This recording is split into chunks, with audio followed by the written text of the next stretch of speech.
పల్నాడు జిల్లా పిడుగురాళ్లలో డయేరియా కేసులు పెరుగుతుండటంపై ప్రభుత్వం అలర్ట్ అయింది. పట్టణంలోని లెనిన్ నగర్, మారుతి నగర్లో ప్రజలు డయేరియా బారిన పడి ఆసుపత్రుల్లో చికిత్స పొందుతున్నారు. దీంతో స్వయంగా రంగంలోకి దిగారు మున్సిపల్ శాఖ మంత్రి నారాయణ. ముందుగా పిడుగురాళ్ల లెనిన్ నగర్లోని అర్బన్ ప్రైమరీ హెల్త్ సెంటర్లో చికిత్స పొందుతున్న బాధితులను పరామర్శించారు. వారికి అందుతున్న వైద్య సేవలపై అడిగి తెలుసుకున్నారు. డయేరియా ప్రబలిన లెనిన్ నగర్, మారుతి నగర్లో పారిశుద్ధ్య నిర్వహణ, తాగునీటి బోర్లను పరిశీలించారు. స్వయంగా కొంతమంది ఇళ్లకు వెళ్లి నీటి సరఫరా, వాడకంపై మంత్రి వివరాలు అడిగి తెలుసుకున్నారు. పిడుగురాళ్లలో ఇప్పటి వరకు 60 డయేరియా కేసులు నమోదు కాగా ప్రస్తుతం 39 మంది వివిధ హాస్పిటల్లో చికిత్స పొందుతున్నారని మంత్రి చెప్పారు. లీకేజీల కారణంగా కృష్ణా వాటర్ సరఫరా 5 రోజులు నిలిపివేసి బోర్లతో తాగునీటి సరఫరా చేసినట్లు చెప్పారు. ప్రస్తుతం కృష్ణా నీరు అందిస్తున్నప్పటికీ కేసులు పెరుగుతూ ఉండడంతో పరీక్షల కోసం నీటి శాంపిల్స్ ను విజయవాడకి పంపించారు.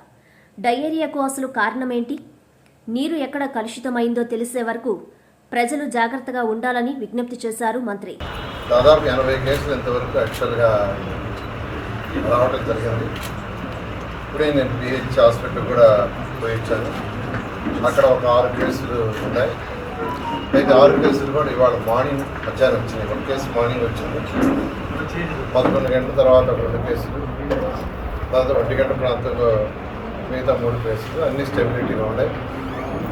మొత్తం 39 కేసులు మొత్తం డిఫరెంట్ హాస్పిటల్స్లో, అంటే ప్రైవేట్ హాస్పిటల్స్ కావచ్చు, గుంటూరు కావచ్చు, నర్సరావుపేట కావచ్చు, ఈ యొక్క యూపీహెచ్ మారుతి నగర్ హాస్పిటల్ కావచ్చు, ప్రైవేట్ హాస్పిటల్స్ కావచ్చు, వాటిల్లో 39 కేసులు ఉన్నాయి.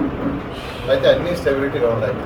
2 కేసులు యాక్చువల్గా జిహెచ్ఎం గుంటూరులో చనిపోయిన దాని డీటెయిల్స్ తీసుకుంటే వాళ్ళు డిఫరెంట్ కాజెస్తో చనిపోయారన్నారు. ఏది ఏమైనా జాగ్రత్త తీసుకోవాల్సిన అవసరం ఉంది. దీనికి సంబంధించి ఏంటంటే లెనిన్ నగర్, మారుతి నగర్ ఈ 2 ప్రాంతాల నుంచి యాక్చువల్గా ఈ కేసులు వచ్చినాయి.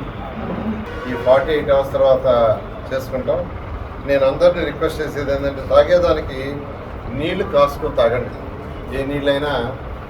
డయేరియా వచ్చిన ఇద్దరికి ఇతర జబ్బులు ఉండడం వల్ల చనిపోయారని, డయేరియా రాకపోతే బ్రతికేవారు కావచ్చునన్నారు.